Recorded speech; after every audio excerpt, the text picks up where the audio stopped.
ನಮಸ್ಕಾರ ಸ್ನೇಹಿತರೆ, ಕಾರ್ತಿಕ್ ಬಂದಿದ್ದೀನಿ.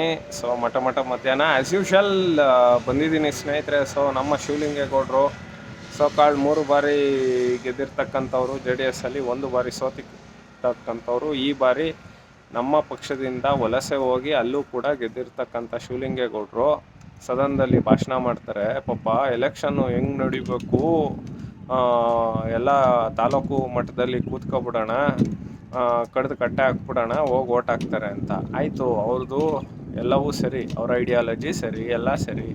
ಈಗ ನೀನೇ ನಮ್ಮ JDS ಪಕ್ಷದಿಂದ ಗೆದ್ದು ಕಾಂಗ್ರೆಸ್ಗೆ ಹೋದಲ್ಲಪ್ಪ, ಏನೋ ಪೋಸ್ಟ್ ಕೊಡ್ತಾರೆ, ಇದು ಮಾಡ್ತಾರೆ ಅಂದ್ಬಿಟ್ಟು ಫ್ರಸ್ಟ್ರೇಟೆಡ್ ಶಿವಲಿಂಗೇಗೌಡ್ರೆ ಯಾವ ನೈತಿಕತೆ ಇಟ್ಕೊಂಡು ಈ ಐಡಿಯಾಲಜಿ ಹೇಳ್ತೀರಾ?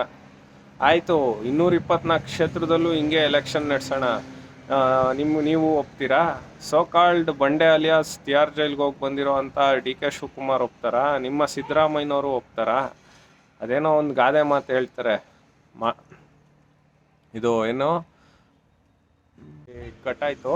ನಾನು ಹೇಳೋದು ಸ್ನೇಹಿತರೆ, ಇದೇ ಶಿವಲಿಂಗೇಗೌಡರು ಈ ಪಾರ್ಟಿ ನೈತಿಕತೆವಾಗಿ ಮಾತಾಡ್ತಾರಲ್ಲ, ಎಲ್ಲಿ ನೀವು ಯಾವ ನೈತಿಕತೆ ಇಟ್ಕೊಂಡು ಇದನ್ನು ಹೇಳ್ತೀರಾ? ಆಯಿತು, ನೀವು ಬನ್ನಿ, ನಾವು ಕ್ಯಾಂಡಿಡೇಟ್ ಆಗ್ತೀವಿ, ಭಾಷಣ ಮಾಡ್ಕೊಂಡೆ ಇದು ಮಾಡೋಣ. ನಿಮಗೆ ಗೊತ್ತಿರಬೇಕಲ್ವ, ಸಮಾಜವಾದಿ ನಮ್ಮ ಶಿವಮೊಗ್ಗ ಜಿಲ್ಲೆಯ ಇವರು ಯಾರೋ ಶಾಂತವೇರಿ ಗೋಪಾಲ್ ಗೌಡ್ರು, ಆ ರೀತಿ ಎಲೆಕ್ಷನ್ ಮಾಡೋಣ ಬನ್ನಿರಿ, ನಿಮಗೆ ತಾಕತ್ತಿದ್ರೆ.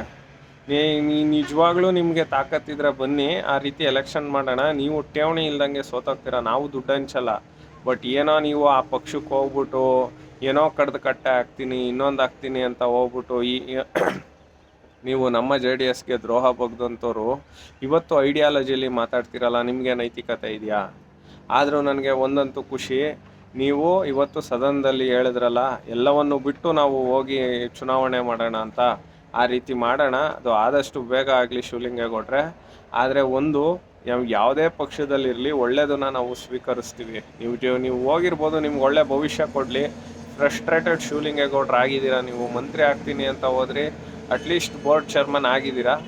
ಇನ್ನೂ ನಿಮಗೆ ಉತ್ತಮವಾದ ಭವಿಷ್ಯ ಇರಲಿ. ಆದರೆ ಒಂದು, ನಿಮ್ಮ ಬಾಯಲ್ಲಿ ಆ ಮಾತು ಬರೋ ಅಂಥದ್ದಲ್ಲ, ಬಂದಿದೆ. ನನಗಂತೂ ತುಂಬ ಖುಷಿಯಾಗಿದೆ. ನಮಸ್ಕಾರ ಸ್ನೇಹಿತರೆ, ಇದು ಈ ಹೊತ್ತಿನ ವಿಶೇಷ.